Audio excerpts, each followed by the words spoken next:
All right, it is 1 o'clock Central Time, so we are going to get started. Welcome to the NAGT webinar series.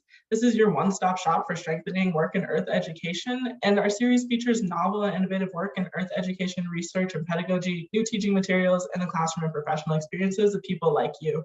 Our webinar series is free and open to the public, and we encourage you to invite your colleagues to join the discussion. On the screen is a link to the webinar series where you can find our webinar schedule and an archive of past events and information from our sponsoring projects and programs. Our webinar today is going to be recorded, and the recording will be posted onto the website along with all of the recordings from all of our past webinars as well. As a reminder, all NAGT events are controlled by the NAGT Code of Conduct, which is on the screen and linked in the chat for details. So please make sure that you take a moment to read over that and to make sure you follow all of those rules. On the screen is a reminder of the Zoom controls. You guys have probably seen this many times before, but just a reminder, it's nice to keep yourself muted, and if your video is off, it helps us make sure that everything flows a little bit smoother during our presentation. You can put questions into the chat box, and we will also have time at the end of the presentation for a question and answer session with our presenter. But we encourage you to be interactive and engage with us as well through that medium. Today's webinar is titled Mentoring Undergraduates, Techniques and Best Practices for Guiding the Next Generation of Scientists, presented by Anika Knight from UNAVCO. Thank you so much, Anika, and I will hand it over to you. Thank you. Let me go ahead and share my screen.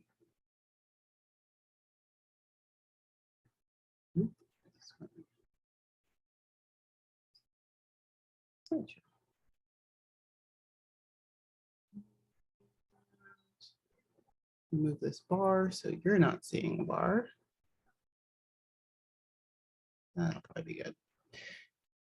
Okay, thank you everyone for coming out today. I'm really happy to see the turnout and know that you all care about mentoring and you want to know more.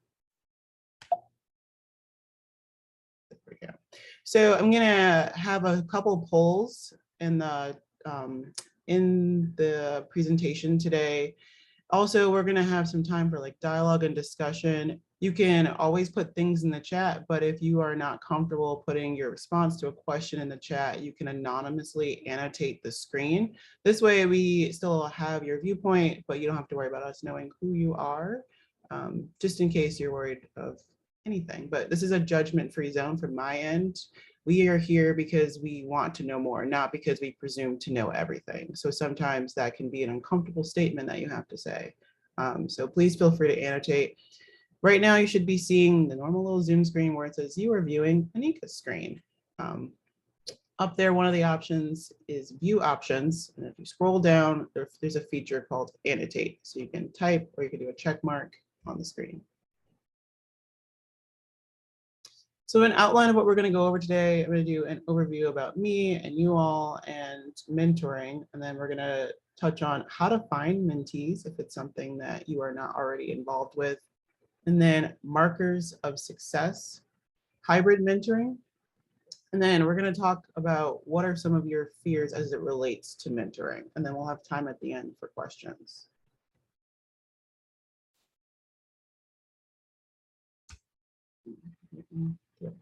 So about me, I work for UNAVCO as a geoscience workforce and diversity specialist. I manage 2 of our internship programs, Recess, which is similar to an REU program in that it's an undergraduate research experience, and as well as USIP, which is a more working type internship. I also work on UNAVCO's geoscience diversity related efforts within our organization, as well as some of our outward facing activities. So what I would like to know now is, who are you? Who is my audience? Are you a secondary teacher? Are you a community college faculty? Do you work at a 4-year institution? Are you an informal educator, or are you something else? And if you want to elucidate a little more on that, feel free to share in the chat.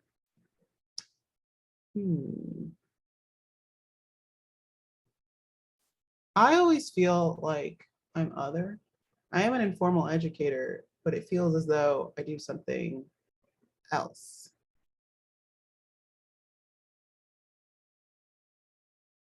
Thanks. Okay, so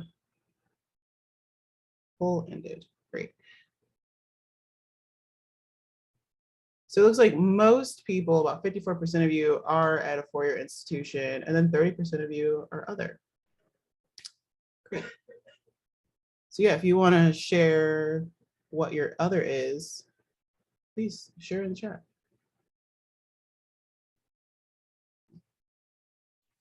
I'm gonna close that poll.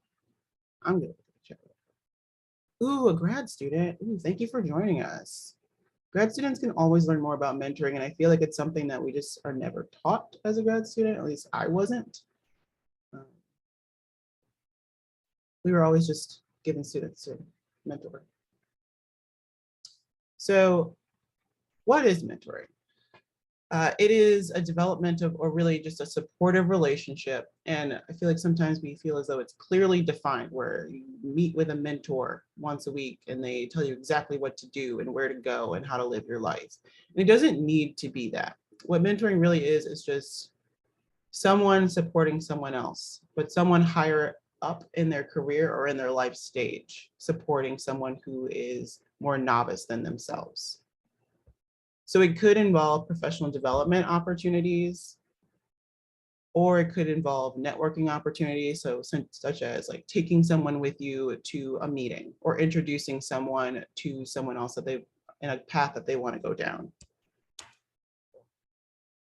It also could involve targeted goals, which we'll talk a lot more about later.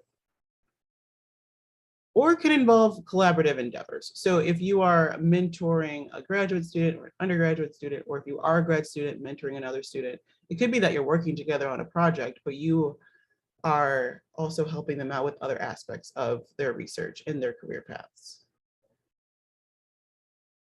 So mentoring is also used interchangeably frequently with three other words: advising, instructing, and sponsoring. So the difference between mentoring and advising is simply sitting down and providing someone with advice in a one-directional aspect. So if you were ever an undergraduate student who met with like an academic advisor, they're just telling you what classes to take so you can graduate and go away. Not quite the same as mentoring. Instructing is more of a lecture style where, again, you're really just telling someone exactly what to do. It's kind of a more one-sided conversation. And the same with sponsoring.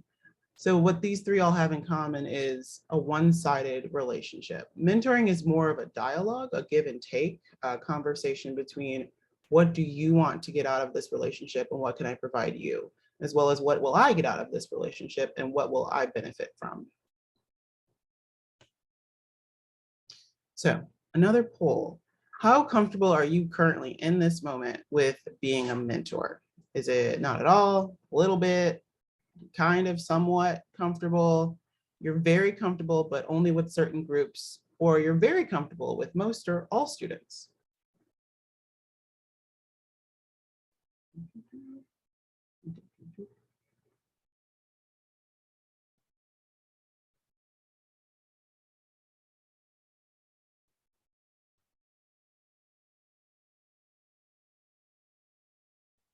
Okay. And if you want to talk a little bit more about that, you can put it in the chat. So it looks like we're a little bit all across the board. You're very comfortable with certain groups, or you're very comfortable with most or all students. Fantastic. Do you want to come be a mentor for me? But it's a really tricky question to answer. And I feel as though my answer varies from day to day and from group to group, because it's kind of hard to know how to mentor different groups. But what is clear is the importance of mentoring. For mentees, okay. For mentees, we've seen that they benefit from higher academic achievement, so higher grades overall, higher GPA, more professional development relative to their peers, improved communication skills from their start to where they feel as though they've like migrated along towards the end, as well as more networking opportunities. I feel a lot of us know that it is what it is, where in order to get further along in your career, you have to know someone. So networking is really essential, especially as you're starting out as an early career scientist or student.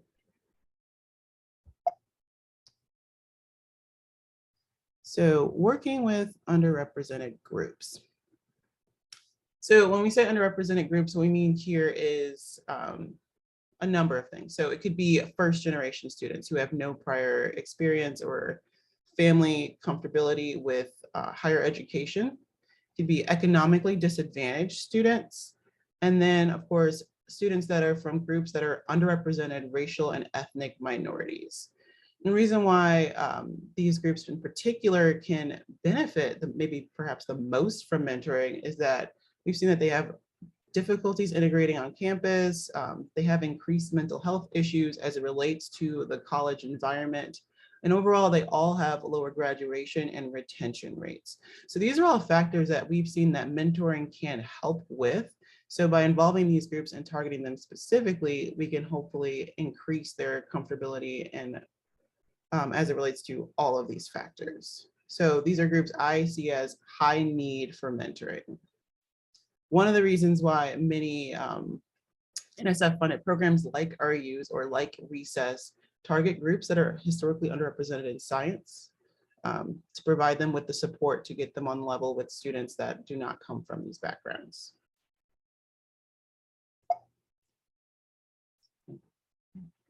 So the importance of mentoring for mentors. It's also a benefit for you. It will help you with your communication skills.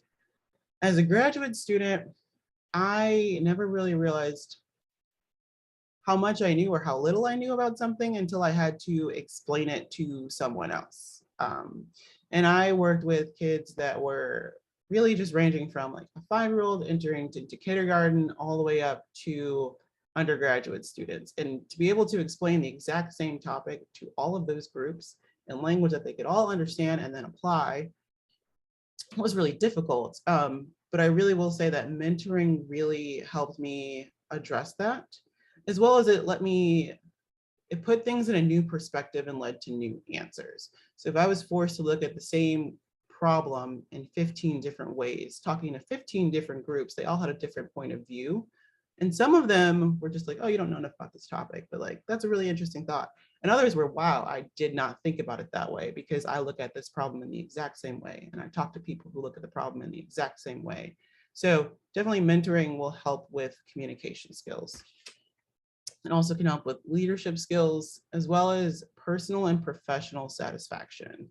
Mentoring provides you with a tangible way to see how you've given back to the community and how you've impacted someone else's life.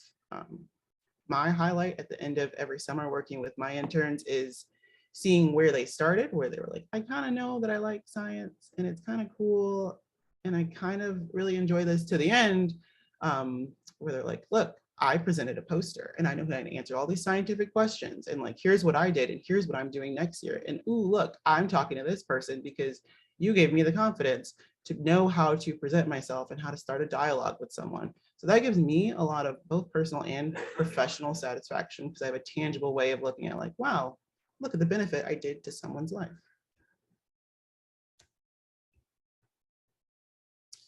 So how to find mentees if you're not already in a role where you have mentees. You can reach out to students directly. If you are a professor, you definitely already have a classroom full of students to choose from. I would say not to rely on students to come to you looking for mentorship, because especially as we talked about, groups that could benefit most, which are the groups that are underrepresented in the scientists, they don't have a framework of steps to take to succeed in science. So they don't know that in order to get to a further along path in science that they need a mentor. They don't know necessarily that they need a research experience or an internship experience. So we want to take some of the burden off of them and reach out to them.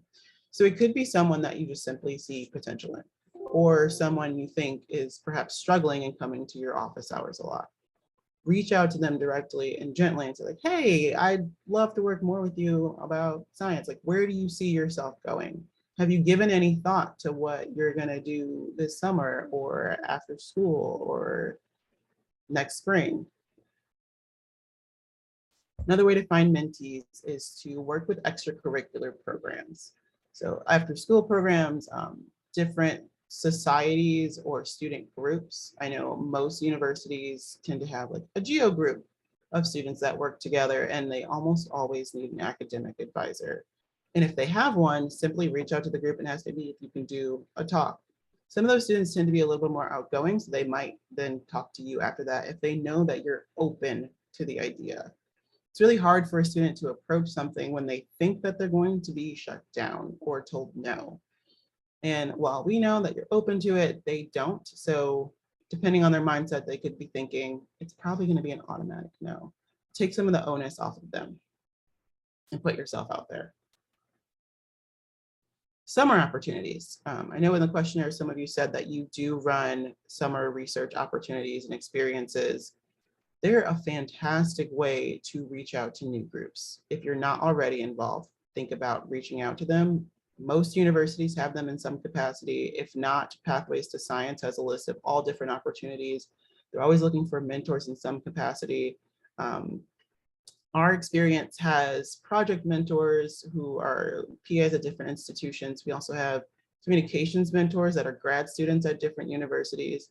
We also bring in people for career circles to just simply talk about their careers.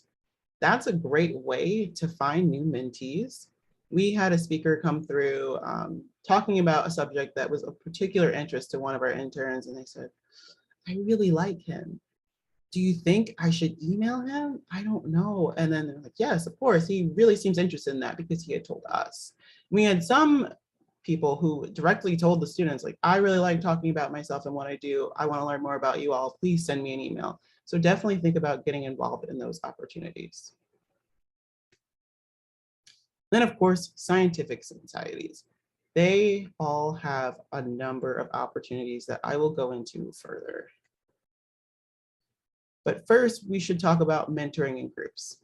You know, a lot of times we think that mentoring should be a one-on-one relationship, and that can work. It just isn't always for everyone. 2 to 3 mentees or a mentoring group is a perfectly acceptable way to mentor, as long as that's something that you and your mentees are comfortable with. Sometimes students like to be in groups together because it gives them someone else to talk to who's on their level, as well as having an overall mentor. You could also think about mentoring collaboration, where maybe there's 2 people. So you're thinking, I don't have enough time to like dedicate to a student. Like, I don't know if I can commit to meeting once a week or once a month or even once a year. Maybe you and someone else in your department or you and someone else in a different field would like to mentor a student together. So that student knows that they can go to either one of you to talk. And something I really advocate for, especially as it relates to underrepresented groups, is topic-specific mentoring, or like targeted mentoring, it's also been called. And that is, you as a mentor do not need to be everything. You don't need to be the expert in every aspect as it relates to this student. It's okay to say, okay, I am your mentor as it relates to presentations, or I'm your mentor as it relates to networking, or I'm your mentor as it relates to outreach. It's really hard to be everything for everyone, and your area of expertise might not be everything. Work with a group to target this. And really what it comes down to is you should be creative and be flexible and find what will work best for you and your prospective mentee.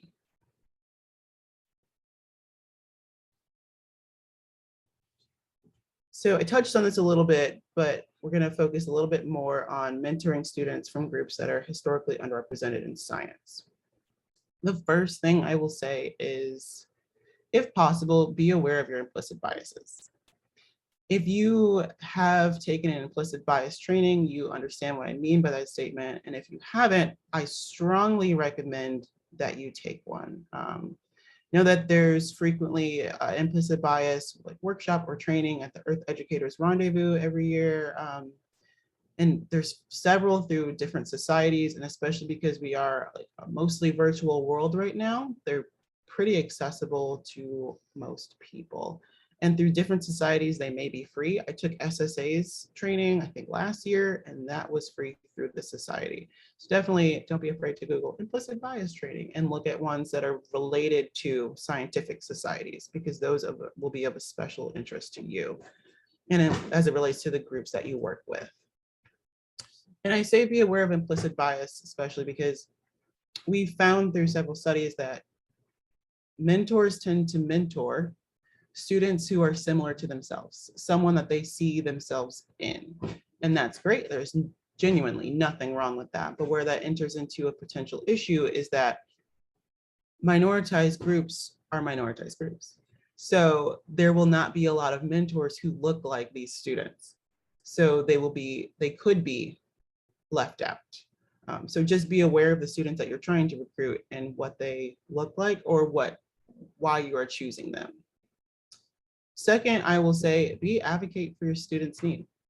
Talk to them about what is happening with their life. And if they come with you to a concern that you can do something about or with, don't be afraid to be an advocate for that student. And then champion their endeavors. If they are like, oh, I'm applying for this scholarship, they give you plenty of notice, give them a great letter of recommendation. But again, go back to the implicit bias training and look at how you write that letter of recommendation. We've seen in studies that letters of recommendation writers write different letters based on gender specifically, and there's some information about how it relates to race. So try to read back through it or hand it off to someone else and see how it reads from an outside perspective. Then learn from them and then put into effect what you learn. If your student tells you like, hey, the way you're phrasing this or the hours you've set for this are not conducive to someone who also works a job. Like if all of your office hours are from like 5 to 7, maybe not great for a student who has to run to work right after classes. So maybe put into effect the things that they're telling you. Wow, that was. And then I can share this with you all. If you'd like it, please reach out, but compile a list of resources for students. So different societies that they can join to find other students or other mentors like themselves, scholarships that they could apply to, specific societies, just so that way they have somewhere else to go to. Remember, you don't have to be everything.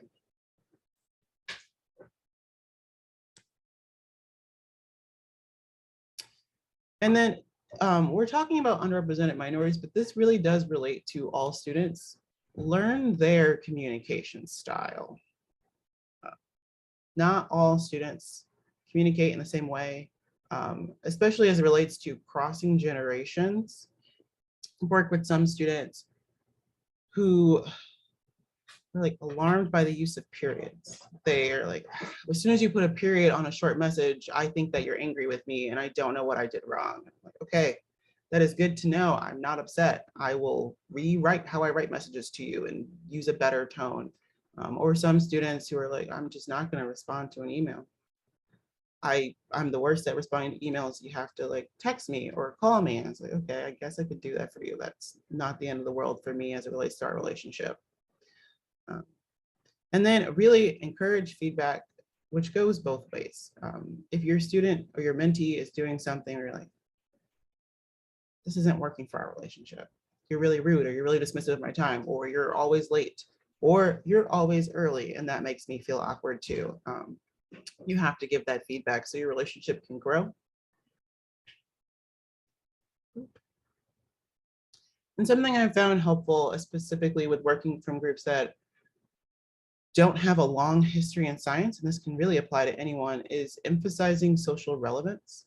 So when I try to explain my science to my family, who has no idea, they're accountants and nurses, which is great, and it is an important field to be in. But when I try to explain things about like carbon and nitrogen stabilized their eyes glaze over and they say, why should I care about this? Science. Okay, cool.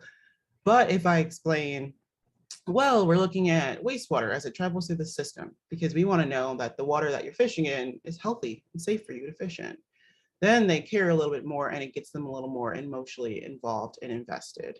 So if I found that if I emphasize the social relevance of different aspects of research or things that students are doing, they care a little bit more, and it also makes it a little bit easier to explain to a different audience. Specifically because in a lot of times you want that person's family to care about what their student is doing, because I've found that money is a large concern and job prospects are also a large concern for mentees and their families, specifically for ones that come from underrepresented groups because they don't have an understanding of what career paths are available, which is another reason why those mentees need you. But if you can emphasize why this work is important and where you might be able to go with this work and how it's helpful to the entire world, people get a little bit more involved and invested, and they're more likely to stay down that path.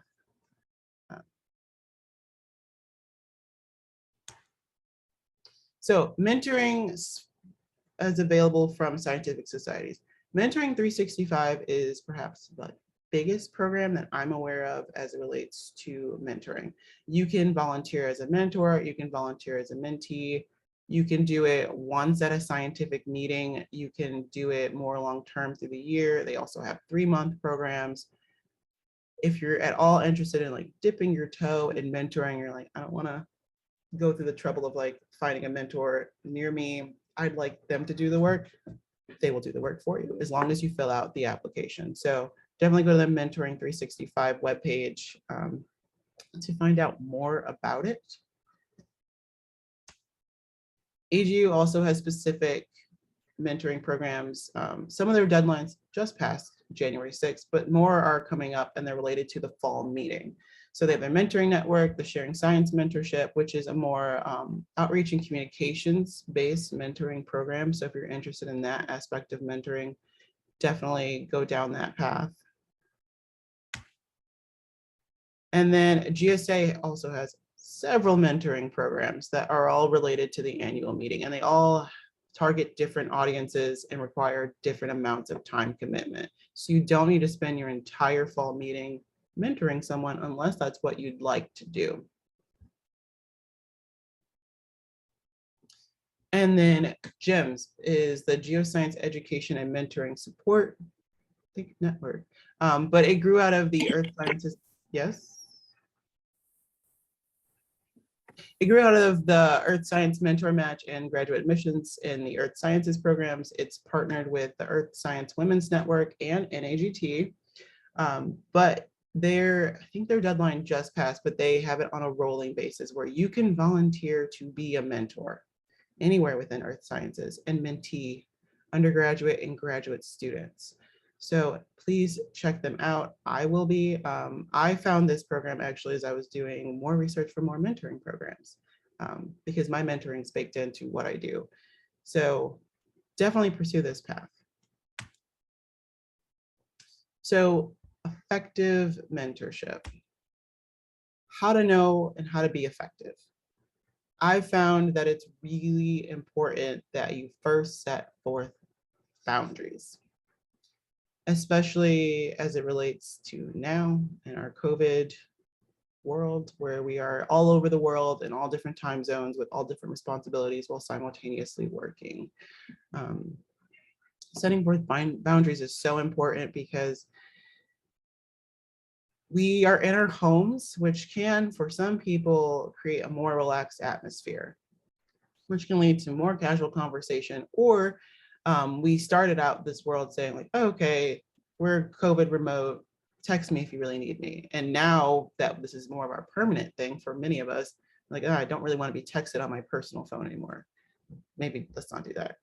So it's really important that from the beginning or even midpoint in your relationship that you set forth boundaries and then you circle back to those boundaries to see if it still works for you. It's possible that it doesn't, and you need to reevaluate and reassess.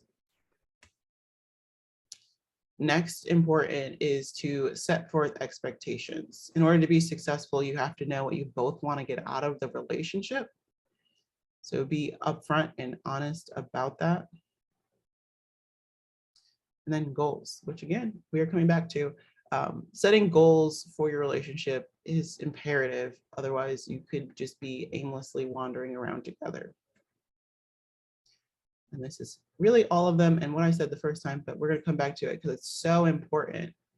Establish the best method of communication. So that way you know how to get a hold and how to expect a response and when to be concerned when you have no response from your mentee. So what are goals? They are tangible milestones for success. So if I said like, oh, I want to run faster, like, okay, that's a goal. But if I said, oh, I want to reduce my mile time from like 9 minutes to 8.5, that's a better goal because that way we know how far we are away from success and what we're truly aiming for. Faster could continue on forever, but 8.5 minutes per mile, that's a definite solid goal. So as it relates to students, what I would think about would be career plans. This doesn't need to be 100% certain, but just like, where would you like to go and what steps do you want to take to get there? So if it relates to your career plans, maybe your thoughts are, okay, well, I need to learn how to use R. I don't know how to use R. Should figure out how to do that. So that could be your tangible goal. Or it could be, well, I need to get an internship program. That's a great goal to have, but what I would start with would be apply to internship programs. Also, what you want to talk about is challenges. Discussing challenges should be a part of your goals because there will always be challenges. And as it relates to goals, I would say commit to discussing them as they arise and not letting them linger. Then finally, we'll say opportunities. So part of goals of a mentoring relationship should be to create new opportunities for your mentee or to introduce them to new opportunities because they're so important for growth. And new opportunities could truly be anything. It could be setting them up on like a new mentoring date with someone else, or it could be introducing them to a new program or how to do something. Really anything, but it's important for you to discuss what they want in order to set them down that path.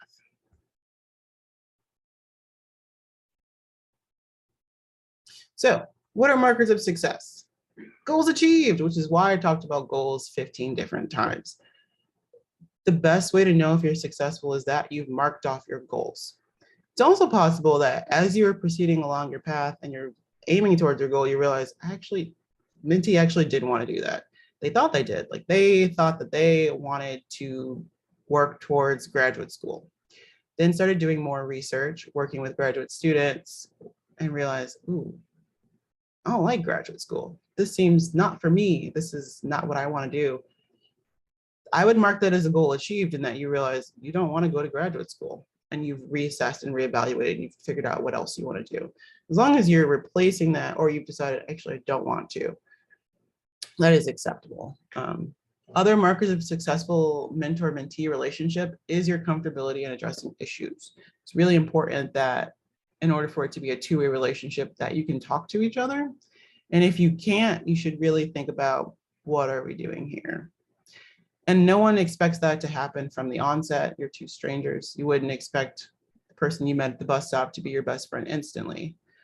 But if you spent a significant amount of time with them or you set up guidelines and rules like you would in a mentoring relationship, you would expect that person to be your best friend eventually. Other markers of success are academic and career advancement. If it was a more struggling student, is their GPA increasing? If it was a student that was well established, are they maintaining that and have they advanced in some other aspect in their academic life? And finally, other markers of success could be moving on. Your mentor-mentee relationship could expire. If it's associated with a program where it has a start and end date and you guys set out and said, this is our start, this is our end, this is all it is. Great, when you reach the end and you're done, you're done. That's success. It's not a failure. So for our programs, we specifically hand students a contract. It's not legally binding because we don't send it through a notary, but it is a written contract between that mentor and that mentee as it relates to their project. So you'll see on here is our one from 2020, and it has start and end dates. And it's really just a focused document to sit the mentor and mentee down to come to an agreement on what is expected from them. And we found it to be really beneficial because it lays everything out there clearly for everyone and loses some of the ambiguity. And it also takes the onus off both parties because we're giving them this document. And I can share this with you if you would like it and you think it might be useful. So one of the things we target is time commitment. As it relates to projects specifically, because I feel like a lot of times we're just like, okay, grad student, you're a grad student. You, depending on where you work and what your program is, maybe you are funded 20 hours, but we really expect you to do whatever work needs to be done. So figure it out. That's really ambiguous, right? So that's not really a great situation for a new coming student who has no background in research or like how to do things. Honestly, it's not a great setup for even someone who does know exactly what they're doing. Setting clear-cut goals and boundaries for time and time commitment and what is expected of them sets it up for a more healthy situation. So if we say, okay, we expect you to work 32 hours per week. How you break up those hours are truly up to you, but we expect 32 hours. So now they know what we're expecting from them. We also make sure that they emphasize communication frequency, duration, and method. For some students, it's Zoom meetings on Tuesday mornings. For others, it's Monday through Friday for an hour at lunchtime. Really varies.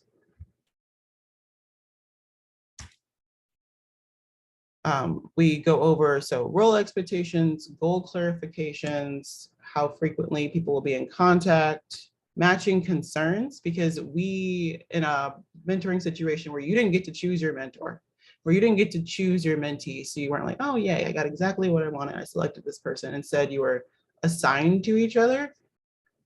Maybe you have some concerns, just like, oh, I don't know if what I do is exactly what you want to do. Maybe should we be together? Talk about that and say what your concerns are. It's possible that your concerns are valid, but also you were put together for X, Y, and Z reason that wasn't blatantly obvious to you until you discussed it.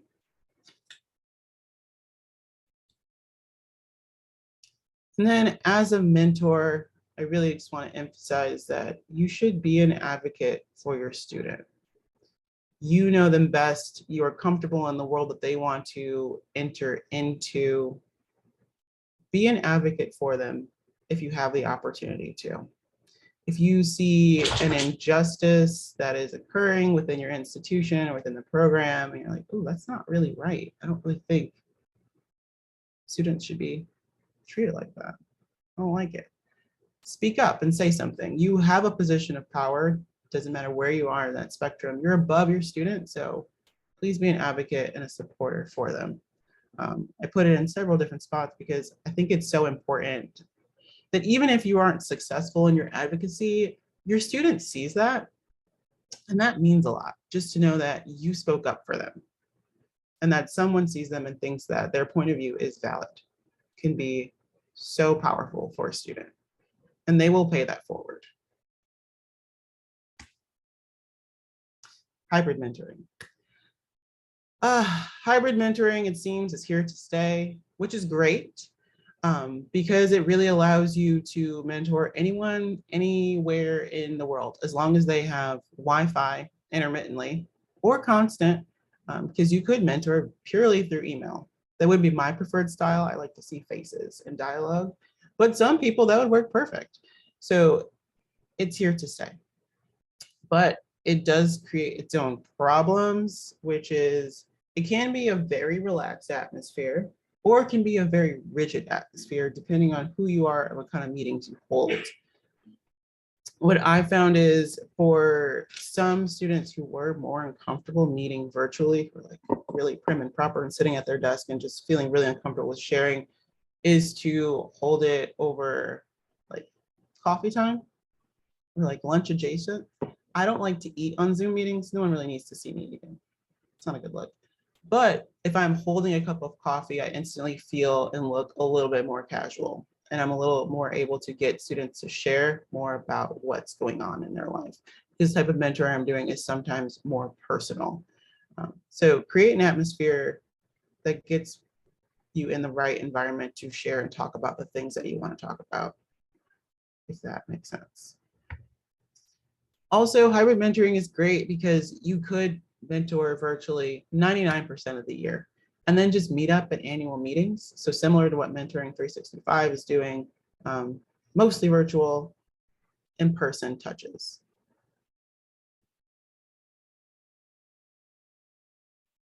Okay, so that is the bulk of my slides. We talked a lot about mentoring. I guess put a lot of things in the chat that I couldn't read because I was talking about. But mentoring fears. So mentoring is not perfect. I know a lot of you said that you were very comfortable with most, if not all groups. That is awesome. And I think very comfortable is a great place to be, but even if you're not, and even if you are, you could still have some fears as it relates to mentoring. I have some. Some of my mentoring fears are that I will give the right advice to the wrong student, and then later they'll regret it. Because I feel as though advice can't be uniform. And you're seeing one aspect of what's going on with the student, but maybe they're not telling you everything. Or just having a student that says like, everything's fine. And I believe that the everything is fine. And I say, yes, everything is fine. And then later I find out everything's not fine. How was I supposed to know? How do I know which one? How do I not push you too hard? So if you would feel comfortable sharing some of your mentoring feelings, or even some mentoring insights and successes where you're like, I feel really great mentoring this type of student or having this type of experience. Feel free to share that with us, because I feel a lot of mentoring is sharing your own experiences and what you're seeing. So you can annotate the screen, you can type it in the chat, you can raise your hand. Yeah, Amy, that is great. So Amy said, running out of capacity to support them during a difficult time. Definitely. Valid fear that I have, and I feel a lot of people have. One of the things that I touched on when we talked about mentoring underrepresented groups and mentoring students that aren't necessarily your mirror image, is that we don't have a very diverse group of mentors currently in the world. We don't. So we can't match them up with our incredibly incoming diverse group of students. So the diverse faculty and mentors that we have are frequently overtaxed, and they are running out of capacity, but they want to do more and they want to join all the societies, but they just can't. It's okay to recognize that you just can't. And you have to prioritize yourself too.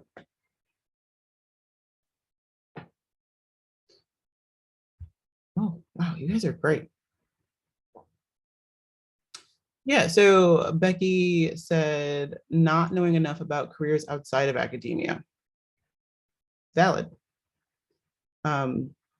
As an instructor, it's kind of hard to do that, which is one of the reasons why we do career circles with our students. So what I would say to that is, you don't have to be everything, but you can look for resources that will help them. So a lot of institutions have geological student societies. It's like Sigma Gamma Tau, somewhere along those lines.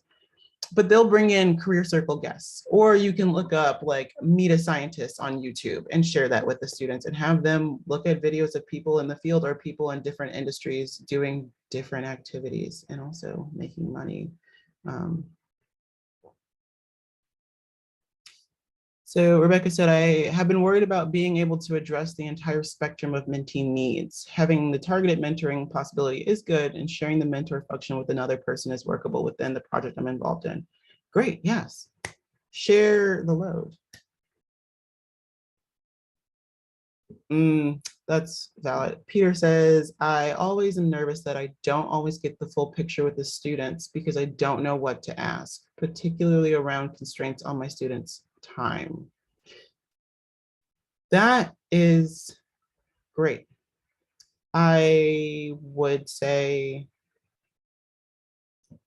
like, outside of coursework, what other activities do you have going on in your life? So we actually added a question this year to our internship application that is trying to get at this. Just so outside of your coursework, are you involved in any societies? Do you have like a job? Do you have familial obligations? If you feel comfortable sharing, feel free to share. Like, I wouldn't require an answer because that really puts people on the spot. And they're like, I don't know what the right answer is. Just say like, I'm just want to know more about you and what you have going on so I can best help you. What do you have going on if you feel comfortable sharing?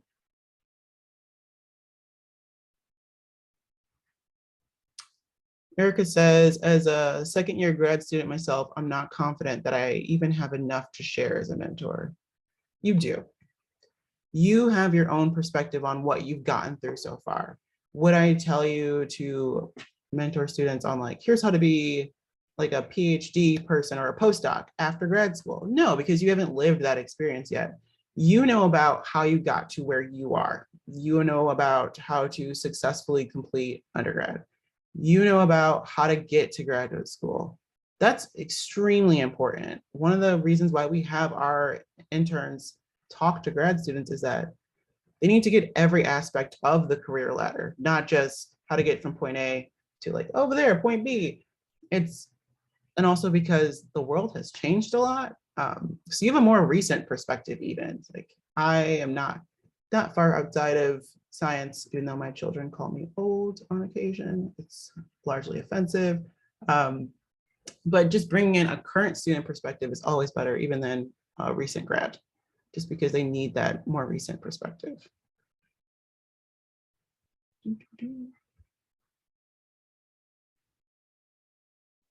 Ooh, wait, there was one about mental health. I'm trying to find it now.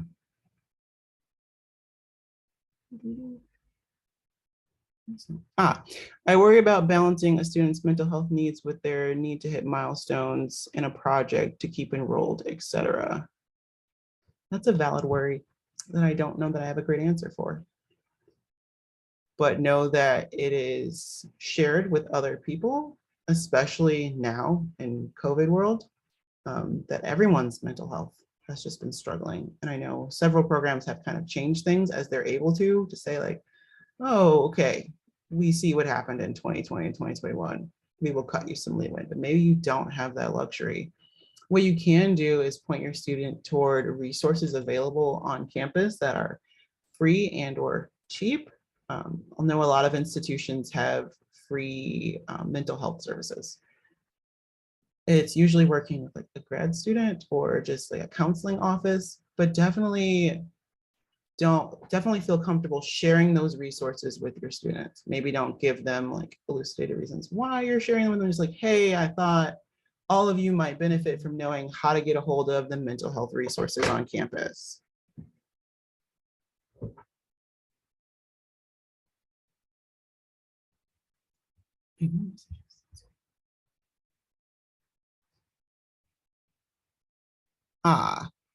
How to balance their enthusiasm with someone taking on too much, supporting their dream without tempering it with the realism of what resource availability is out there. Valid. All of your like statements and fears are all valid, you guys. These are great points. How to balance enthusiasm with taking too much, I would say, like, okay, that's a great big picture plan. To start, let's start with this. So to take their big idea and break it down to something a little smaller to do as a first step to see if their enthusiasm maintains, because it's possible they'll start and be like, ooh, even this is a lot. Maybe I don't want to do like the bigger version of this, or they will, and now they've already started it and they can move on to the next step. So I'd break it down into bite-sized pieces. But if it's someone looking for a career where there's like a 1% hiring rate, all you can really do is educate them and tell them like, here's the reality of what the world is. Doesn't mean that you should like snuff out your dreams. It just means that you should be aware and also have a plan B and a plan C and a plan X, Y, and Z, just in case the world changes or you're not able to get what you truly want. I think everyone should have backup plans for their backup plans for their backup plans, especially as it relates to careers, because you really don't know what the job market's going to be like once you get to that point. And I'd be honest about that.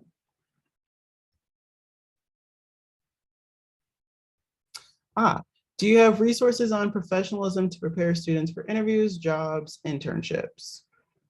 Yes, I do. It's one of the topics that we go over with our interns, and I can share that with you all. I think I have everyone's emails. So I'll compile a list of resources, I think, and send that out. Hey, Anika, we can also post things to the webinar website too, if we want to. So maybe you and I and Bradley can work to high grade. I think the mentor-mentee agreement was one that a number of people asked for. And then maybe also this would be some of your soft skills support documents that you think are most prepped. And then in the next couple of days, the recording and the slideshow and a couple of, the high graded resources, maybe, and we'll let everybody know who's registered that those are now up on the website. Yeah, you can do that. Ooh, here is a great one that I've been thinking about a lot lately. Worried about referring students to opportunities that turn out to be toxic or otherwise unfriendly environments. I also worry about that, especially I know because working with us or someone else here, they are in an environment that wants to see them succeed and wants to be supportive and helpful. You worry that you send them somewhere else and it's like, ooh, now you're sour on science because you had a bad experience, or wow, that person's toxic and I didn't know. What you can do is talk to, if you can find anyone who is related to that program, talk to them briefly and see what they're like. You can also look at their web presence and see what it looks like. Is what's in their mission statement accurately being represented on their website? And does their mission statement actually pertain to your student? Other thing I would say is it's okay to have your students be like, oh, I only want to go to places where I know that you know someone who works there, or you're comfortable with that location. Like if you've heard good things about a program, then you're comfortable about sending your students there. But if it's something you're like, I don't know if I want to send my students to that. If your student is in that mindset where they're like, I'm afraid, that's fine. But a toxic environment is sometimes something that you don't see coming and you are just blindsided. But what I would say for that is educate your mentee or your student on what is and is not acceptable behavior in science, what is bullying and what is just someone asking you to do work. Because bullying is prevalent in some sciences, but initially students will think that it's like, oh, it's just like light hazing, or it's just like, oh, they're just introducing me to science. They don't have to take that, and just tell them what sort of behavior is normal so they know how to identify what is toxic, because you don't have to stay in a toxic environment. They can leave if they know how to identify it. So that way it at least will shorten their experience and they know what real science is supposed to be like, or a real environment is supposed to be like, so they won't hopefully be soured on science. Ooh. Hillary said something, oh, anyone else at a two-year college? I find it hard to establish a mentoring relationship when students move through in 2 years or fewer. I understand that. What I can say is you can maintain, if possible, you can continue to maintain those relationships after they leave. If you can meet on Zoom with the students or any other capacity, because while they are in a four-year institution, they're joining the game 2 years behind some of their peers. So some of their peers may already have like great relationships with their professor. And now they're like, okay, well, goodbye. I'm gonna start new over here. They don't have to start new. They can continue on talking with you and working with you, someone who they know and trust, and as well as make new relationships at their four-year institution, if that makes sense. But I definitely understand that it's hard to go from like, I see you in the hallways and around campus, and this is great, and now you're gone somewhere else.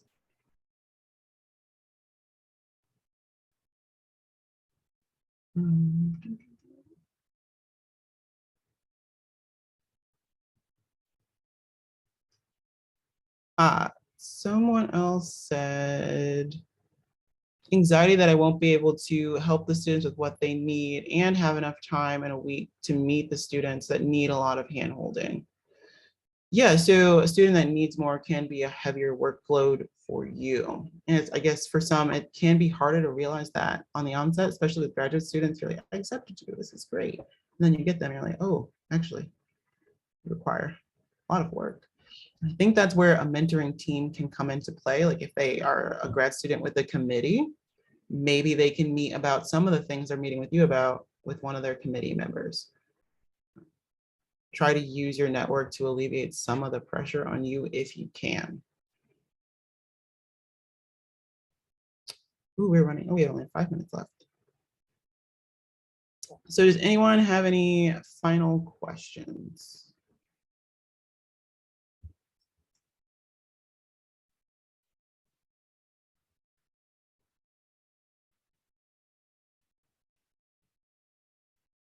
Okay. Then I want to thank everyone for their time. You guys all have such great thoughts. I think we had a really nice discussion. I hope you all learned something. If you want to talk more about it, you can shoot me an email. It's just anika.knight@unavco. It's listed on the NAGT webpage. And I look forward to hopefully seeing you all at some point in the future, in person maybe, or just seeing your faces, not just a name. Thanks, Beth. Thanks, Anika, and thank you everyone for coming. I am going to post a link in the chat to our webinar survey. It's just a quick survey. It should take you less than like 3 minutes to just go through and say how you thought this webinar went, and it's really, really helpful for us to get some feedback on this so we can create or continue creating content like this for you all in the future. So if you could take a second to go and fill out that survey, that would be really, really appreciated. Like Beth mentioned, we will go through and compile all the resources and the recording from today, and we'll post those onto the webpage in the next couple of days. So you can look for an email from me with that once that's ready, and check the NAGT website for upcoming webinars. We have one next week. So if you're excited, want to learn more content, please continue to join our webinar series. So if you guys have any other questions, we'll stick around for a couple more minutes, but thank you all for joining us.